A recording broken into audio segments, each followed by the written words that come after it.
Denise. Denise. It's Denise. It's Denise. It's Denise. It's Denise. It's a podcast party. It's a podcast party. It's a podcast party. I gotta say, I feel like we're besties now after this. What's up, guys? It's Denise Salcedo. Hey there, everyone. Welcome to the show. It is October 21st. I'm Denise Salcedo. You're watching Speak Now Pro Wrestling Friday night, which means we are here to talk about Smackdown and AEW Rampage. And we had two pretty good episodes of both shows here today, back to back. They both gave us a lot to talk about, so I can't wait to go into all of that here today. However, before we get started, you'll notice a couple of one difference really, and I wanted to give you guys a heads up because today has not been my day. All right, so I'm not turning on my studio lights today because I recently went to the dermatologist because I'm suffering from this like skin thing. And so like I got this medication cream and basically I got three major side effects.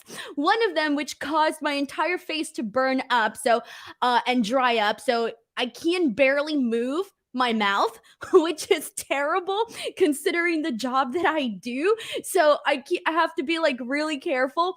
Also, on top of that, I can't sweat, I can't cry, or else it irritates my face very, very much, which is why I don't have my studio lights on and why I look like I'm barely moving my mouth. So I wanted to give you guys all a heads up because if at any point I just look like weird or something, that's the reason why. So hopefully, I get better because I can't really move my face that much. And I have literally shows every single day. I don't have one show not show day until like Thursday, I think. So we're just gonna have to power through. So thank you guys so much for being here and for understanding that maybe my camera or my lighting's not gonna look so great today. But let's jump into everything. Before we get into it all, we are gonna kick things off with SmackDown just because there is a lot more to talk about on the SmackDown side of things. And then we'll go ahead and get into AEW Rampage. On top of that, if you guys want to help support the show, please, if you want to get your questions, your comments, your hot takes, your recipes, your weekend plans, I don't care, whatever it is, feel free to send in a super chat at any point. It does help support the show, helps keep me funded on here, and it's very much appreciated. So we're going to go ahead and kick things off with our first super chat of the day. And this is from Steven, Steven's on a roll getting us going with our first super chats of the day. Steven, if this was a baby shower, you would be the person that goes home with the special prize. For those of you who don't know, that's one of the games at baby showers. Like if you're the first person to arrive to the baby shower, you get a gift just for being the first person to arrive. So anyway, Steven sends in a super chat saying, just want to say thank you, Denise. Tonight's podcast is for sure needed. I love being able to sit back, enjoy, and put away any craziness that life has brought. Thanks again. Dude, you're so welcome, man. I appreciate your support consistently each and every single week. So thank you so much. Let's get into this. We got another super chat here from Touch of Gray. Thank you so much to Touch of Gray, who says, you rock, Denise. Thanks for being a trooper. Dude, thank you so much for sending in the super chat. Seriously, I appreciate it. And thank you for being here. Brandon Rosen sends in a super chat saying, here's some money, Denise, to make you smile. Hope it doesn't hurt your face too much. I can't, guys. I don't know if you can tell this is so bad. I probably shouldn't be doing this on camera, but all of this here is like just done. It's like stretching leather. It's terrible. And my eyes, that's not eyeshadow, everybody. That's me being swollen. Or like, I don't even know. It's just all an allergic reaction. I called the doctor and she was like, stop using it. Take it off. And I was like, I already did. All right, let's get into SmackDown. We had Sheamus versus Solo Sikoa. So I don't know how many of you guys remember my Fightful review when I was talking about Solo Sikoa coming in and costing Drew McIntyre that match against, costing Drew McIntyre his win at Clash of the Castle with Roman Reigns, etc. I wasn't a fan of that. I legitimately wasn't a fan of that. And the reason I wasn't was because I didn't think, especially being a person that actually watched NXT each and every single week, I didn't think they did a good enough job to build up Solo Sikoa on NXT to basically put him in that platform to do the Clash at the Castle spot and help out Roman Reigns there, right? So that was like my whole like thinking behind that. And I kept thinking like even the following weeks, you know, he had been added to the bloodline, etc. I kept thinking, man, you know, the Solo Sikoa thing feels for me like you were supposed to like see Sikoa a certain way, right? Because he's part of the bloodline and we're just supposed to automatically accept it. But truthfully, I really hadn't become a fan of Solo Sikoa up until today. Today was the first day that I actually became a fan of Solo Sikoa. And I know some of you are going to be like, what? It took you this long, Denise? Yes, it did. Because I think for me, it's like you think about this, the bloodline, everybody there has already had, you know, some sort of, you know, legacy, whether it be on their own, whether it be in a tag team. Obviously, we don't need to talk about everything that Roman Reigns has done. He's been the big dog, the top dog, you name it. He's been that in the company for quite a bit now. The Usos, they have a legendary tag team run. They're great as a tag team. We can go on and on about that. Sami Zayn, freaking awesome. Been there for years. Paul Heyman, brilliant man, great promo, all of that, right? So every single person there, you already know the value that they bring to the bloodline. If they didn't bring that value, you wouldn't be invested into the bloodline if all of these people didn't matter in some sort of capacity. And that's why to me, like Solo Sikoa was just like, okay, obviously he's just getting started, so that's not fair. He can't have this type of, you know, career like Roman or the Usos or anything like that. But I thought, make him into a force to be reckoned with. And how do you do that? I didn't feel like they were doing that. I felt like he was just put in this position just because of the bloodline. And we were just supposed to accept it without us even like really being able to become a fan. So, with that being said, this match against Sheamus was the first time where I thought, this is what they needed to be doing and need to consistently be doing with Solo Sikoa on the show. Because in this match with Sheamus, first and foremost, we already know that Sheamus right now, like he said, he's been having those bangers after bangers, and he's kind of, you know, his career, I would say, is like kind of being rejuvenated just a bit, you know?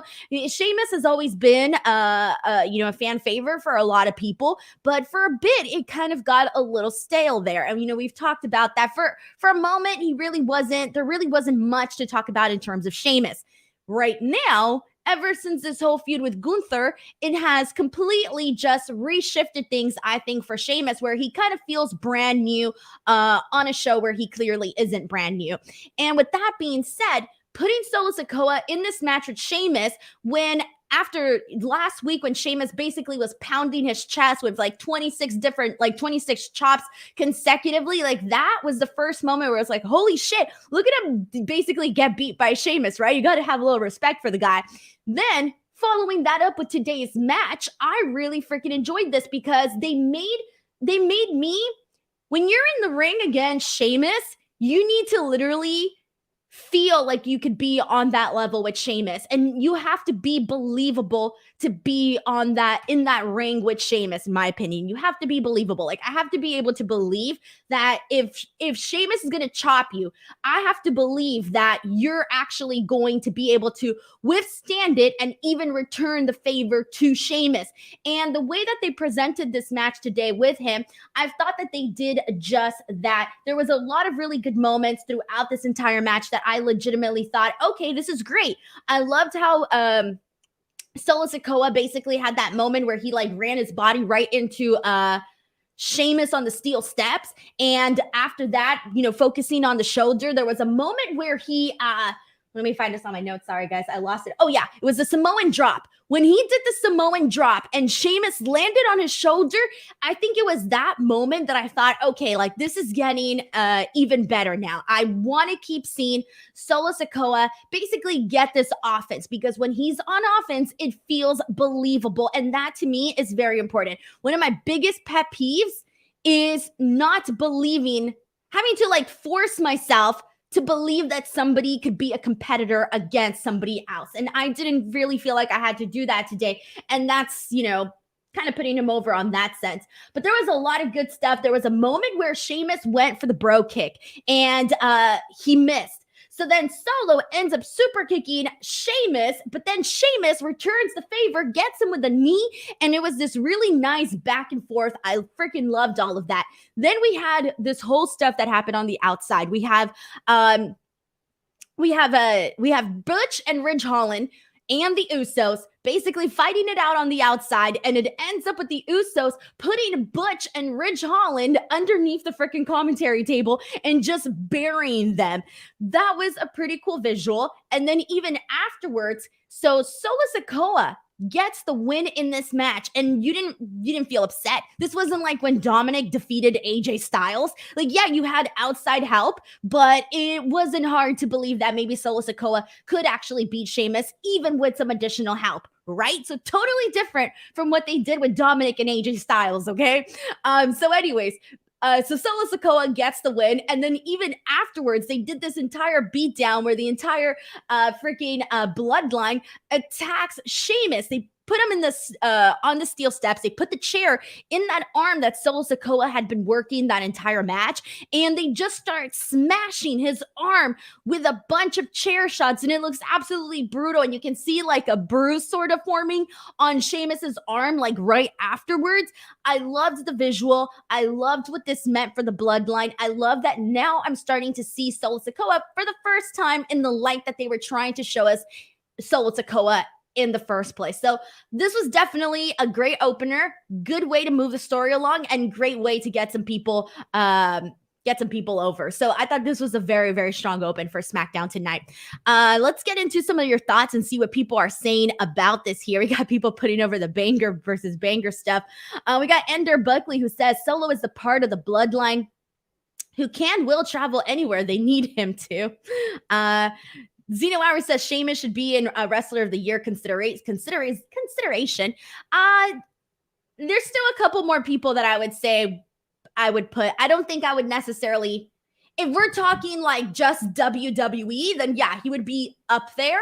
But if we're talking as a whole, I feel like there's still a bunch of other guys that I would put above just because of the amount, just because some people have more, how do I say that? They've been having more consistent, just a larger body of work in terms of like more matches and whatnot. So even, I don't want to take away from Sheamus and the great year he's had, but there was just maybe other people that I would definitely put up there for like, Wrestler of the Year and whatnot. So I would feel like it'd be too premature for me to say that about Sheamus personally. All right. So moving on from this, Bray Wyatt. So Bray Wyatt has been a huge talking point, obviously, for a bit now, and he continues this. So you're wondering, all right, last week we got what was a freaking promo of a lifetime. It was, I already put it over last week. I loved it. It was the best thing that I had seen that week. It was phenomenal. It was definitely up there. I personally liked it much even more than his debut, than the actual debut, just because I loved everything he had to say and I found it incredibly relatable. And you're still wondering, okay, well, where is this still going? Because all that we know right now is he's back, and last week's promo was, I would say, taken more in terms of, I don't know if you want to say it, not if you want to say, out of character. I don't know how you want to actually say that or explain that, but it was just different than maybe what we got even tonight. So totally different than what we got tonight. Tonight felt more, this is Bray Wyatt, what we're going to be expecting from him in terms of character. This was, to me, this felt more of this is more who we're going to be expecting to see on television on a weekly basis. So there's a lot to kind of get into. First and foremost, so he did a promo backstage. He didn't actually go out into the crowd, although finally the WWE graphics did not lie, because when they said up next, he was up next. So thank goodness I can start building trust up again. But Bray Wyatt starts doing his promo, and they do his music throughout the entire promo. So I'm going to be completely honest. At first, I kind of liked it. At first, I thought, okay, like I could get into like having a little music in the background while he's cutting his promo. But then once the words started and there was lyrics and all of that portion, I really couldn't hear what Bray Wyatt was saying. I feel like I missed half of his promo because of the music. So I do kind of think like maybe scratch the music or lower it or just keep it like an instrumental, because once you add everything else, it became very, very distracting when he's cutting an actual promo. You could only make out so much of what he's actually saying. So here's basically the gist of this. He basically comes out and he says that he confesses that he's been angry. So he's angry now and he wants people to stop calling his name. And he admitted, but he also admitted that he was happy that they didn't stop. He appears to be addressing somebody. I do not know who this somebody is, but he's addressing a certain person throughout this promo. And then he goes on to say that, I have the quote in here somewhere. Yeah, he says, quote, I confess that along this journey, I'm going to do horrible, horrible things, and I will never regret them. I'm just a servant now. I go where the circle will take me. So that was this portion, but wait, there's more. So later on in the show, we get one of those videos that we've been getting. They all kind of look the same to me. It's probably the same video. It's probably a different video. I have no idea, but they're all the same to me, except that this one had a QR code. So I need to pull up the document because I forgot to grab it from the Twitter page. Where's my Twitter page? Okay. Let it load. Where is it? Where's this picture? All right, here we go. So once you go into the QR code, you get this psychiatric evaluation, and it's supposed to be Bray Wyatt's evaluation. And on here, it basically says that, he was, getting evaluated psychologically. And his history is that, quote, he has difficulty showing remorse or empathy and has conflict with social norms. In the other section, they put disregarding or violating the rights of others. So this basically ties into what he said in the promo earlier in the day, where he's not going to have any sort of remorse for the things that he's going to be doing. So this to me seems like he almost may have like, I don't know what kind of there's clearly going to be, they're going to make him like he's not all there, but I feel like this is more of a realistic way, because this is things that people can actually suffer with in terms of, not being able to show remorse or empathy for others. So I kind of like that this feels a little bit more realistic. So then on top of that, on this form, there's a client ID phone number. So you call the phone number. And by the way, if you want to test your hearing and find out whether or not your hearing is good, call the phone number, because it's Bray Wyatt's voice, but it's so low you could barely make out what it's saying. I kid you not, I called this number 6 times. It took me 6 times to hear what Bray Wyatt was saying, and even then, I could barely make it out, which tells me my hearing is not very good, by the way. So he basically says in the beginning that, oh my God, I tweeted this too. He said, where is it? Oh yeah, he said, not me. I never lost control. And then afterwards, somebody wrote to me on Twitter, because I could not make out what he was saying afterwards. Afterwards, he changed it to this, because he says it twice. So the first one you hear is, I never lost control. But apparently the second one is, we never lost control. So I called this number 6 times and I still didn't get that second portion. I got to get my hearing checked. But this was basically what we got for Bray Wyatt and all of this. I like that they're continuing because clearly it's working. People were into the QR codes. I really wasn't. It's not really my thing. But now that, he's here, I might as well play along with it. They said that this has been very popular. People have been really interested in it. People have been pulling all of these different, all of these different little clues and things. There was the howdy today that was shown in that video with like a guy that looks like a cross between Hulk Hogan and and it's not Hulk Hogan, by the way, but someone made a joke on Twitter that it looked like Hulk Hogan. It looked like Hulk Hogan and V for Vendetta had a baby, and that's what the little thing looks like. Literally, that's exactly what it looks like. And it kind of stuck with me forever now. I have the picture on my Twitter page if you guys want to see it. But that's where we're at right now with Bray Wyatt. So my takeaway from this is I love that this feels a little bit more grounded in terms of what we can expect from Bray Wyatt, the character. I also feel that given that he said we, and I follow the circle, that we can expect more members to join him. And of course, this also ties back into his debut when we saw all of those characters and whatnot, and who knows if that's supposed to be, you know, a member or whatever of Bray, you know, along with Bray Wyatt. So there's a lot we still don't know, and they're giving us little by little. I feel like they're really extending it so that they can just get a little bit more bang for their buck.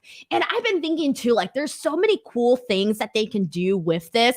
And I was thinking, and I don't have like the details or anything, but I actually thought, what if it would be so freaking cool since they're into like the codes, you know, they're doing the QR codes. Today they did the phone number. They did the TikTok page the other day. People have been getting HTML codes. They've been doing all of these different things, right? And I thought, how cool would it be if like, let's say, I don't know, you purchased an item on WWEshop.com, and if certain items came with like certain little clues, certain little quotes, maybe like a little like white rabbit, kind of like Willy Wonka with the golden ticket, you know, something along those lines. I thought would be really freaking cool, just to kind of take the marketing up a little bit more. So I was thinking they could really play with this in terms of turning it into profit. It's like all of a sudden there are people that if they find out, oh, they're giving things out if you purchase something on WWEshop.com and you may or may not get it with your order. Are you going to be the lucky ones? There's 500 white rabbit confettis out there, and if you purchase something on WWEshop.com,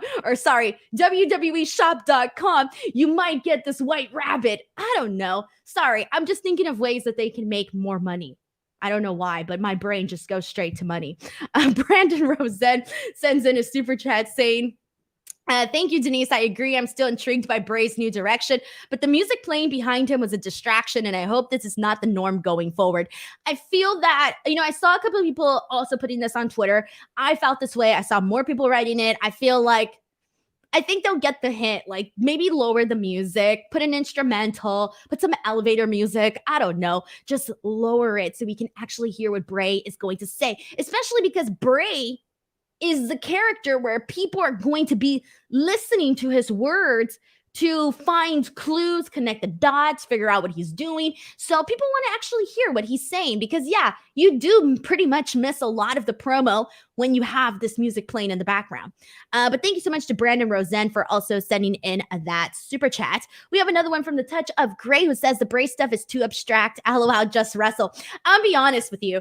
I had said this before, but it's not really like my thing, piecing the clues together and all of that. I do it now just because, you know, it's part of my job. But if I was a fan, and I didn't do this job, I probably wouldn't. I would just lay back and find out whatever happens in its own time. I would be the person completely out of the loop. But that's not to say that a lot of people don't like to do all of the, the clue finding and all of that type of stuff. But also there were some people, you know, obviously there's going to be some people that love the promo. There's going to be some people that are like, nah, he's just going on and on about nonsense.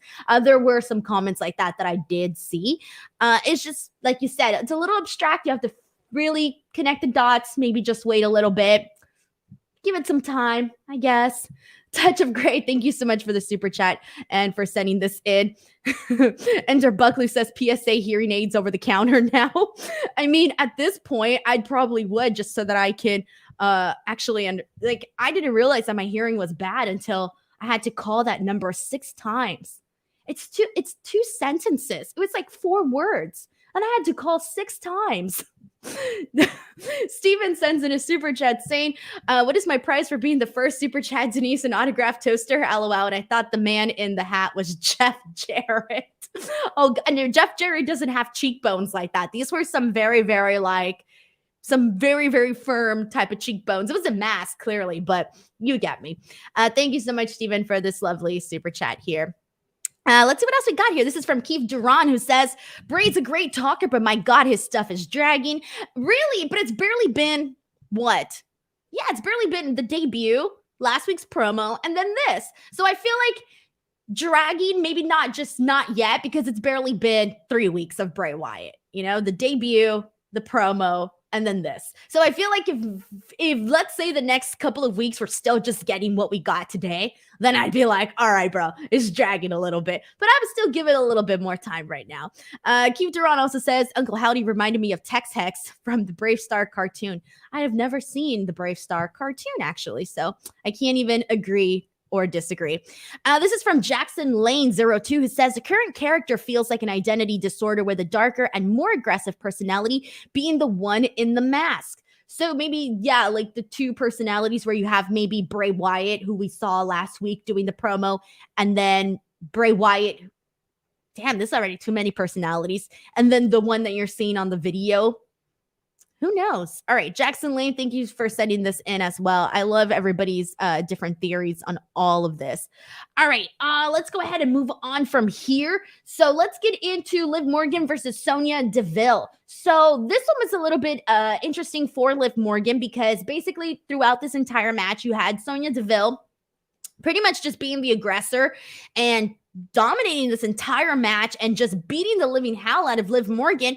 But this was all to put over that Liv Morgan is extreme and Liv Morgan loves the pain. And so when Sonya Deville is slapping her and beating the living hell out of her, Liv Morgan is just like, hit me again. She doesn't care. She wants more pain. And so I didn't hate this. I was kind of 50-50. At first I was like, why are you just yelling, hit me? You have a clear opening. Hit her yourself. Keep the match going, right? But I get what they're doing. They're trying to show the shift, the change in Liv Morgan, and I hope it works. I really hope it works. She did get a great reaction today because, so basically this match ended in a double count out because Liv Morgan just goes nuts on Sonya Deville on the outside of the ring when she finally gets her hands on her. She just basically goes to town on Sonya Deville, and so this ends up getting them both counted out, and they put over the fact that Liv Morgan doesn't care. She didn't care about winning. She just wanted to inflict pain on Sonya Deville. So then afterwards, Liv Morgan goes about and gets a bunch of chairs, throws them all into the ring, and then she ends up doing a superplex off the top rope to Sonya Deville, and they land on the chairs. So I did like this spot. The only thing that I thought would have worked better, and obviously this is just a small thing, but we had seen a similar spot with Britt Baker and Thunder Rosa a while back, and that one was very, very brutal, and I'm trying to remember it like exactly the way it happened, but I just remember having this like holy shit moment. I didn't necessarily have that with this one, and the only reason I didn't was because the chairs were a little bit more spread out versus having them really piled up on top of each other. So I think and obviously they were, being safe and all of that, but I feel like seeing the chairs stacked up a little bit more like a hill instead of spread out like a pancake would have had like a bigger, oh my God type of reaction. So that was the one thing, only because I'd seen it, done in these other formats and like all these different other places. I wanted to see the chair stacked up just a little bit more instead of just being laid out. But either way, I loved the intention. The intention was definitely there, and it did get a really good crowd reaction. So clearly it got over very well. So thumbs up for that. Excited to see what they continue doing with Liv Morgan. I really hope this works for her because this kind of feels like Liv Morgan's, I don't want to say last shot. Last shot is too dramatic. Last shot is too extreme. It's just almost like this, so much that they have been doing with Liv Morgan has either been like stop and go or it hasn't worked. We can talk about that title reign, whatever. But this really feels like It has to work. It has to stick, because if not, what else are they going to do? What other outside the box thing are they going to try to do with Liv Morgan? We've seen all these different things that they've tried to do with her. And so I hope that this extreme Liv Morgan is the thing that ends up working for her, at least for a good amount of time.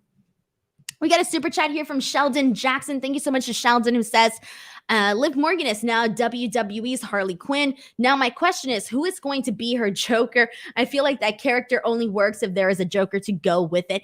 I don't think she's doing it permanently, though. I think she's just doing it like a cosplay type of deal, kind of like what Alexa Bliss was doing for a bit, because Alexa Bliss did the Harley Quinn stuff. She did a bunch of different variations of Harley Quinn when she would come out to the ring, with her gear and the colorful hair and all of that. So I didn't take it as Liv Morgan being like an official Harley Quinn. I feel like she was just like channeling it a little bit, just in terms of just for the look of the night, But if she keeps coming out with this look, then maybe a little bit more so in terms of finding a Joker for her. But I'm not expecting to see a Joker or anything like that with Liv Morgan. I feel like she needs to be a lone wolf, She needs to be by herself and think about it and think about the pain that she wants to unleash on people.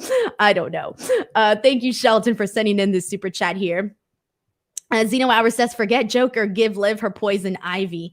And this is EZ99 who says, Liv Morgan's character like a crazy sociopath girl who goes to a dark place that like playing. Maybe she's part of the Wyatt Six. Bo, Bray, and Liv family, tens of new characters.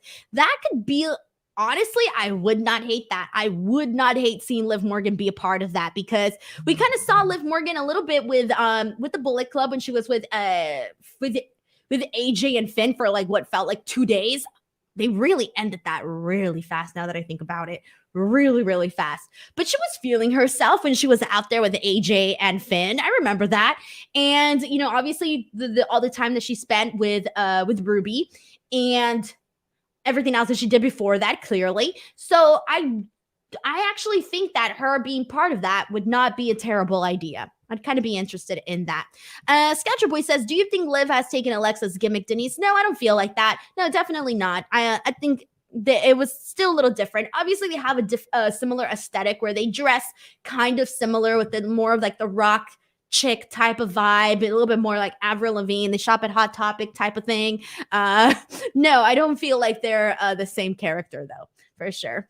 All right. Moving on from this, we got another tease from the Viking Raiders and possibly Sarah Logan. Nothing much to say. It's kind of the same thing that they've been doing every week. But now let's get into Braun Strowman and Omos. All right. I'm sorry. This was really funny. I thought this whole entire thing was funny. Okay. So I'm not sure when Braun Strowman got a nose piercing, but he got a nose piercing. I noticed it for the first time today. And I just want to say that I think Bray Wyatt has a nose piercing too, right? But his doesn't necessarily, goes with his face. Braun Strowman's piercing does not go with his face. And that's a compliment, actually. It's not a diss. It's a compliment. I don't know. It's too little. I think Braun just has bigger features to be wearing the little nose ring. It felt like it was super, super hidden. It completely threw me off. So I'm not a fan of the nose piercing, but whatever. It's not my nose. MVP comes out. He goes back and forth with Braun Strowman. Braun Strowman believes that MVP went out there without Omos and that Omos is not there. But MVP's like, yes, he is. So Omos comes out. Omos. And they do this face off. And basically what they want to show is that Omos is a lot larger than Braun Strowman. And he is. He's like a whole head bigger. And so Braun Strowman's looking up at him like this. And Omos is looking down at him like this. And they're doing their thing, looking at each other. And then Omos pushes him. And I'm sorry, but am I the only person that noticed that this push, I've seen a lot of pushes. We've seen people push each other all the time. And I'd never seen a push like this before. And by that, I mean, and you can go back and watch the replay. I'm sure it's out there on social media. I think someone left it on my Twitter page. Okay, so Omos it's almost like he forgot how to push someone, because he did like a thing where he kind of like it was a slow motion push. It was like, hold on, let me get in position. I'm in position. Bam, here's the push. It wasn't just like, oh, like a push. It was like, position. I'm here. Now push. It was so it was not natural. It was not a natural push. Then on top of that, Braun Strowman flew out the ring. Flew out. And I just thought that push did not equal that distance for Braun Strowman to go that far. So I just felt like it was a little bit not the best. And so it had me just like laughing. I was laughing because of the way Omos did the push and the way that Braun Strowman like flew out the ring like he had been like goddamn speared out of there. So I thought that was kind of funny. But either way, we'll see what they do because they're continuing to do this whole thing with Omos and Braun Strowman. God, I think it's either going to be really entertaining or really bad. I don't know, guys. I'm not really too confident in this one. I saw a bunch of people on Twitter saying, oh yeah, two big beefy dudes. And I'm like, yeah, I'm usually here for beefy dudes, okay? I'm all for the beefy dudes. But I haven't yet seen anything in Omos that makes me go, you know what? Hell yeah, that match is going to be great. I'm a little bit like, how's that going to look? There you go. I'm just going to be real. Sam Fine says, I died. Braun went flying. Honestly, it's funny. I feel like I could get pushed by Omos, and I am half the size of Braun Strowman, and I would not have flown that far. But that's just me, okay? I don't know. Maybe someone do the science. I was going to say someone test this at home, but this goes against everything we've been hearing our entire lives. Do not try this at home. Oh, man. All right. Matt Kensley says, you could see Braun laughing on the outside, knowing it didn't go great. I didn't notice that. Maybe because I was laughing. So I probably didn't notice it because I was laughing too hard. But there you go. Major Blood says, Omos is like an entire foot taller than Braun. That push was pretty funny, though. Isaac Looper says this makes you fall asleep. No, my favorite moment ever is still on Raw. I forget the match. I forget what the hell Omos was. It might have been a pay-per-view. Maybe someone here can remind me, but I just remember Sean and I were dying because Omos did he was running. And I forgot who on commentary was like, my God, look at his speed. And it was the slowest run ever. The slowest run ever. And they were like, look at his speed. And it killed me. It absolutely killed me. So I kind of love, you know what? I'm going to say this. I am a fan of Omos because of the irony. I find it funny that that every time that he does something, it's like it doesn't work. It doesn't work out, The running thing and then saying he was super fast when he wasn't. That's my new favorite thing. Want to see more of that. All right. You know what? If it's going to be bad, I at least hope it's funny bad and not just cover my face bad. All right. But moving on from this, because we still got more things to talk about. We got Shotzi and Raquel versus Io and Dakota.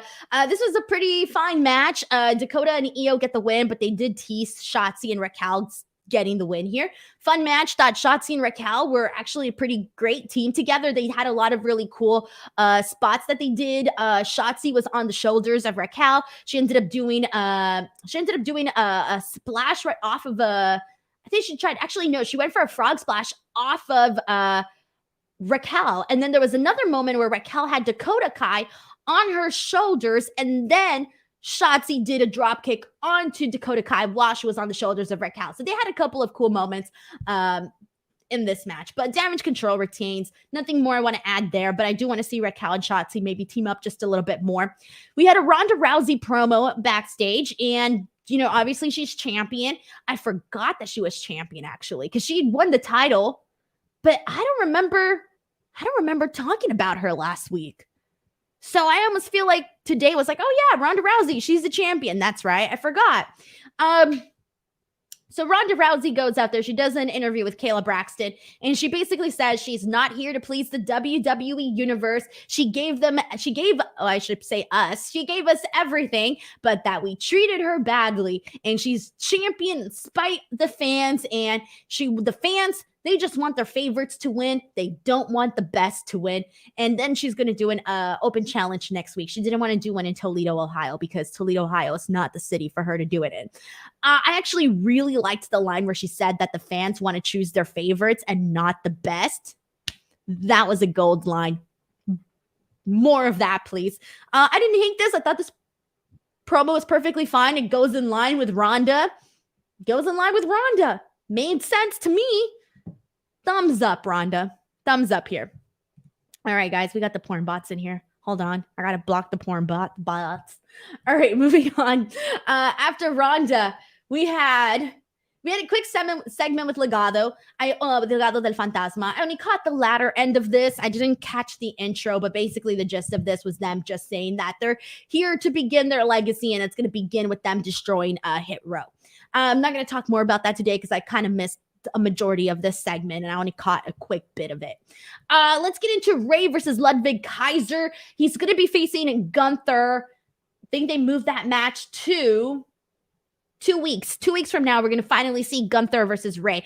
I actually thought that Gunther versus Ray was going to be this week, so I was a little bit disappointed. I don't know why I thought it was going to be this week, but it's in 2 weeks. So 2 weeks, we gotta wait. Ray versus Ludwig Kaiser, not a bad match at all. Was pretty entertaining. In the end, we do see Ray steal a page out of Eddie Guerrero's playbook and ends up getting freaking Gunther and Giovanni kicked out from ringside. So Rey Mysterio wins this match with the 619 and the frog splash. So that is pretty much that. They're just having him wrestle these guys until he finally gets to Gunther. But it was still a pretty good matchup. So much better. So much better. So much better than what we've been seeing Ray do on Raw. My God, what an improvement. Just let Ray be Rey Mysterio. Just let Ray be Rey Mysterio. None of this, my son and this and that. No, just let Ray go out there and wrestle these guys and have fresh matches that we hadn't seen before. That's all we asked. That's all I asked for, at least. Ray Rodrigo says $4.99. Thank you so much for sending in this super chat. I appreciate you, man. Thank you so much for supporting this podcast, Ray. If you have a separate comment, I will definitely pull it up and read it as well. Unless that $4.99 was all you wanted to say. Thank you, Ray Rodrigo. I appreciate that. Kyle Pitt says Ray and Dominic is a great angle. I don't know if I would say great. Tolerable, yes. Great, maybe not. At least not for me. All right, moving on from this, we got the main segment, which was Logan Paul. Logan Paul comes out. He makes his way to Ohio. Bless Logan Paul's heart for being out there in Ohio. Sorry to people that live in Ohio. I was just in Ohio, actually. It's not that bad. It was fine. I was in Akron, Ohio. That's what it was. Akron, Ohio. It was pretty nice. Honestly, there was a couple of good restaurants that I ate at. So I'm not going to shit on Ohio. It was aight. All right. So he basically goes out there and promises the same thing. He's going to beat Roman Reigns at Crown Jewel. He just needs one lucky shot. This ends up leading him to get that one lucky shot on Jey Uso. Jey Uso, earlier on in the night, the Bloodline was backstage, and Jey Uso basically said he wanted to take out Logan Paul. But Sami Zayn was like, no, that's not what Roman Reigns wants. We're not going to do this. Well, he went out there, and it ended up going bad for Jey Uso because, bam, Logan Paul gets him, and that was the end of this. There's nothing much else I want to say about this. We're still building to Crown Jewel, and every time they remind me that Crown Jewel is going to happen, I'm like, oh yeah, Crown Jewel is going to happen. I keep forgetting about Crown Jewel. My brain is like, NXT Halloween Havoc, because that's clearly coming up this week, and then my brain goes to War Games, completely forgetting about Crown Jewel, but it's happening. Next week, SmackDown is going to be on FS1, so there you go. Usually the FS1 shows are interesting in terms of they could either be really boring or they might actually go out of their way to make it really good. So make what you will of that. So SmackDown is going to be on FS1. It's going to be featuring Roman Reigns' return. That's going to be needed, especially for an FS1 show. Ronda Rousey will be issuing an open challenge. Sami Zayn and Solo Sikoa are going to be teaming up to take on Butch and Ridge Holland. So that should be actually a pretty good match. Hit Row and a mystery partner versus Legado del Fantasma. I do not know who the mystery partner is going to be. And then in 2 weeks, we finally get that Intercontinental Championship match between Gunther and Rey Mysterio. Now, before we get into AEW Rampage, everyone, I have a quick announcement, or rather a quick reminder, because I already made this announcement on Twitter several times. But since tomorrow is NXT Halloween Havoc, I am going to be doing a post show on my YouTube channel, youtube.com/Denise Salcedo. And I have a very, very special guest, and that is Sam Roberts. Sam Roberts, who will be doing the pre-show for NXT Halloween Havoc. He will be joining me on my post show on my YouTube channel. So that's a really huge get. I'm very happy that he said yes to doing my show. I cannot wait. And the show is going to start about 20 to 25 minutes. After the pay-per-view is over, because we need to give Sam enough time to get back to his hotel room so that he can do the post show with me. So we will be starting maybe just a couple minutes, maybe like 25 minutes after the post show, but it'll still be happening. So you're not going to want to miss this, especially with a pretty awesome guest as Sam Roberts. And this is the first show that he and I are ever doing together. So I'm really excited about that, and just overall honored that he said yes to appearing on my channel. Once again, that is youtube.com/Denise Salcedo, and we'll be live about 25 minutes after NXT Halloween Havoc. Alrighty, everyone.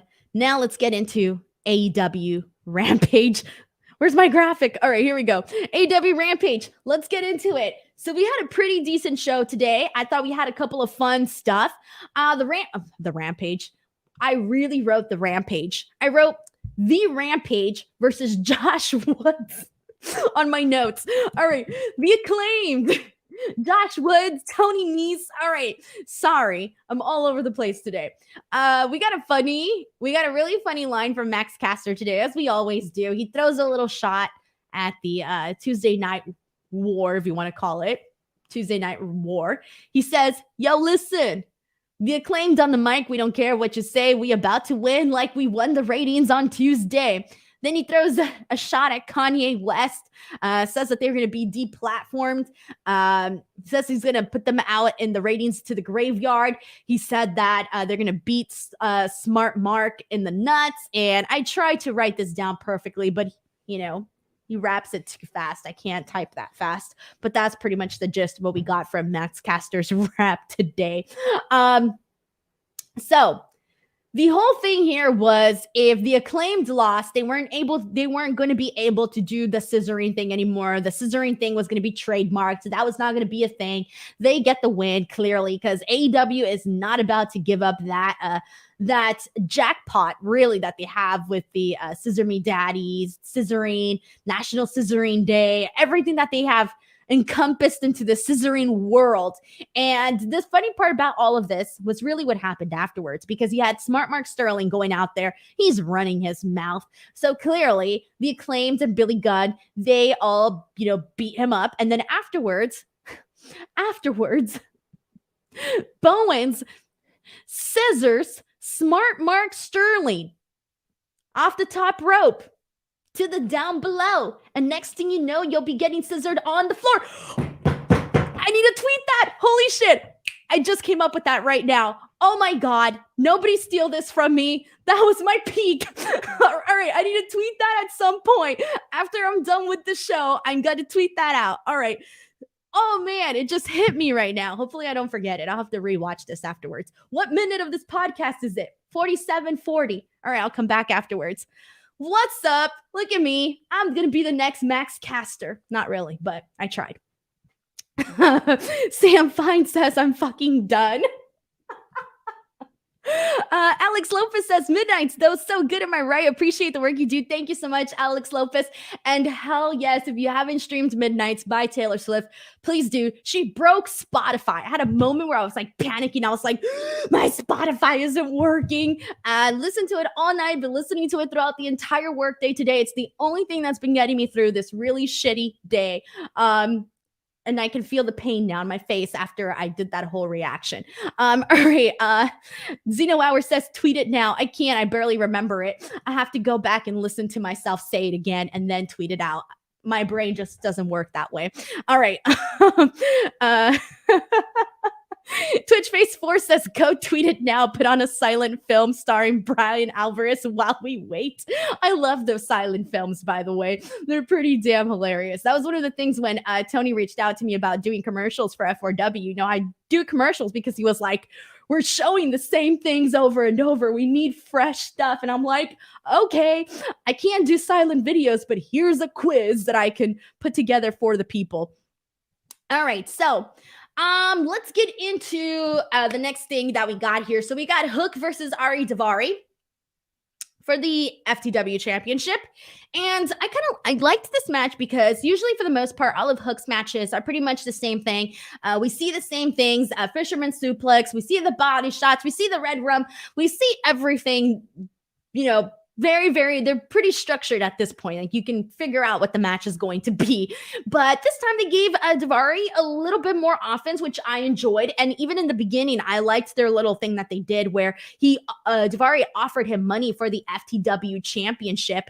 And so he offers him money and he doesn't accept it, obviously. And we see the same match that we kind of been seeing a little bit from Hook with just a little bit more offense for Daivari. But finally, Hook gets the win. I think, I kind of want to see, I love what they're doing, but I do want to see maybe a little bit more, start to see just longer and longer matches for Hook. But I get it. They want to keep the mystique alive. They want to keep him, looking strong and getting these wins quick. But at some point, you're going to want to need just a little bit more, add just a little bit more to it. Also, if you haven't watched my All Elite Crate unboxing video on my YouTube channel, watch that because Hook item comes in that All Elite crate and I've been using it. Oh, have I been using it? All right, Layla Gray versus Willow Nightingale. Fine match. I don't get to watch Dark or Dark Elevation. It would just be too much for me at this point. There's just too much for me to watch. I would probably go nuts if I was watching, an extra, however long Dark and Dark Elevation is. I'd probably go nuts. It's too much. It's too much for me.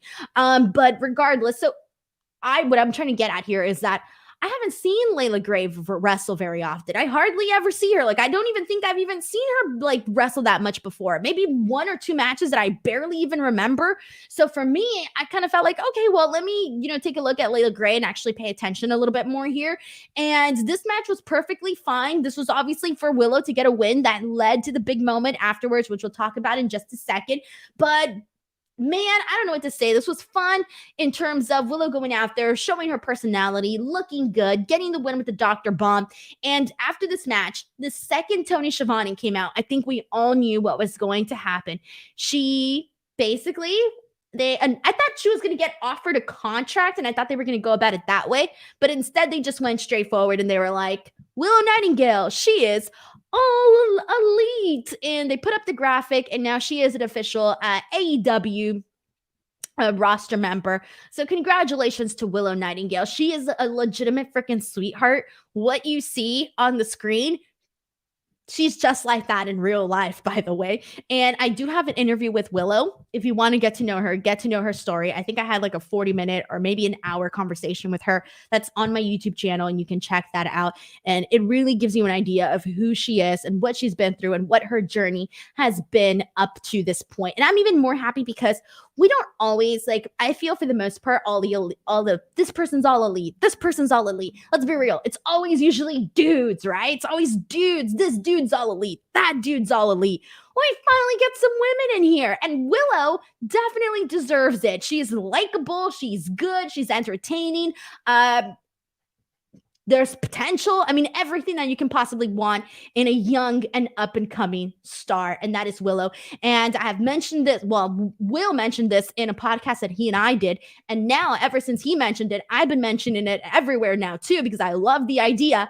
Willow needs to be the one to take the TBS championship away from Jade Cargill. She is the only person that I think, if she were to do it, not only would it benefit her like crazy and level her the hell up there, but people I don't think would be upset because she is that likable. Even if you're a huge Jade fan and Willow were to take the title away, I feel like people would be like, oh, you know what? Willow looks really nice. I like Willow. I'm cool with that, So that's kind of what the hopes are there, I think. So really, really happy that happened for Willow Nightingale.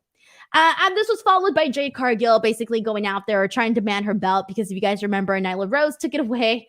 Nyla Rose has a really funny moment where she pops up on the screen and she's in a car with the championship and she's like, I said Jade. Oh, how does I can't do it the way she did it. Oh man, I don't want to mess it up. But she basically does the rip off of the song where she goes, I said hey, but instead she changes it to Jade. Yeah, I didn't do it the way Nyla Rose did it. Nyla Rose did it really good. I can't do it that way. All right. Anyways, thumbs up. Let's get into this next portion, and that is the main event. The main event of the night was made so much better because I really didn't really care to see Rush versus Preston 10 Vance, to be honest. My interest really was maybe at a 1 out of a scale of 10. I think I was at a 1, maybe even a 0.5, to be honest. It was only just there. And that's not a shot. I just didn't really care. But that being said, Orange Cassidy adds himself to this match in a really hilarious backstage segment where he takes out the belt out of his backpack and he brings out 2 beers. He offers them beers and he tells them, you guys want some beers? And Preston's like, Orange, I don't even have a mouth. And Orange Cassidy looks at him and he goes, bummer. That was really funny too. So really nice little interaction. This led to a 3-way for the All Atlantic Championship, which he just won. And this makes perfect sense. Orange Cassidy just won the title. He should be out there having these matches on the main event of Rampage. Him being part of this main event made it feel like an actual main event, just with his presence alone. And that's not to take away from Rush or Preston 10 Vance, but there really wasn't much there. Like Preston 10 Vance was supposed to be wrestling Andrade, and we all know what happened with that. So that's, so this felt very like filler. Oh, well, we need to give Preston a match because, it didn't happen with Andrade. So here's Rush. And so it just didn't really feel like there was much reason to really care. So they made the right call by adding Orange Cassidy to this. Really, they did. This match was a lot of fun. They got ugly on the outside. We saw Rush freaking choking both Preston 10 Vance and Orange Cassidy with this green cord on the outside. I really liked all of that. We at one point see Danhausen get involved, cursing people. We had 10 hit a really awesome discus lariat that I wanted to shout out because I really liked it. And then at one point towards the end of the match, we see Rush. At first, I thought he was trying to take off the mask of 10, but I guess commentary said that he actually just moved it to the side so that he could not be able to see, so his eyes wouldn't be in the little holes, so you couldn't see. So instead, that basically kind of stalls 10's momentum for a bit there, and we do end up seeing Orange Cassidy get the win, which I don't think any of us were expecting a loss from him. I did think the finish was a little bit weak, but whatever. It was a Rampage main event, and it was a pretty fun one. So I enjoyed this. It was probably better than a couple of the main event Rampages that we've been seeing, because Rampage has been a little bit hit or miss every other week. Like there's some weeks where I'm like, I probably didn't need to watch the show. And then there's other weeks where I'm like, oh man, so much happened. And I know that's a criticism that Tony knows that he has gotten, because I remember him mentioning this on a media call. I forgot, might have been ahead of All Out. One of those media calls that he did, they're all a blur now, but one of the media calls that he did, he basically said that he's going to start, adding more to Rampage, really making it feel like a must-watch show, because for a minute, it didn't really feel like that. So I think they're starting to do that, especially with tonight's show. I thought they did a great job with tonight's show. I enjoyed it. It was a fun one. They had a lot of really good moments. I got to see Layla Gray. That was great. Ari Daivari, who you hardly get to see on Dynamite or Rampage. So him in the spot for Rampage was perfectly harmless. All of it was fine. And then you had your stars like the Acclaimed who were on there, and they got a great crowd reaction. Of course, Orange Cassidy. You get to see Rush on there. All good stuff. So I thought they found a nice little balance there for today's show. So there you go, guys. That was WWE Smackdown and AEW Rampage. As for me, again, friendly reminder, tomorrow do not forget to check out my show at Sam Roberts on my channel, youtube.com/Denise Salcedo, 25 minutes after NXT Halloween Havoc. Keep an eye out on the channel or on my Twitter, and you'll know exactly when we're going to go live. Do not miss that. And then I will be back here on F4W Online next week because I will be here to chat about Tuesday's NXT, AEW's Wednesday night Dynamite, and then Friday's Smackdown and Rampage. So we got 3 shows there. Other than that, thank you guys so much as always for tuning in, and I will see you guys later. Bye, everyone.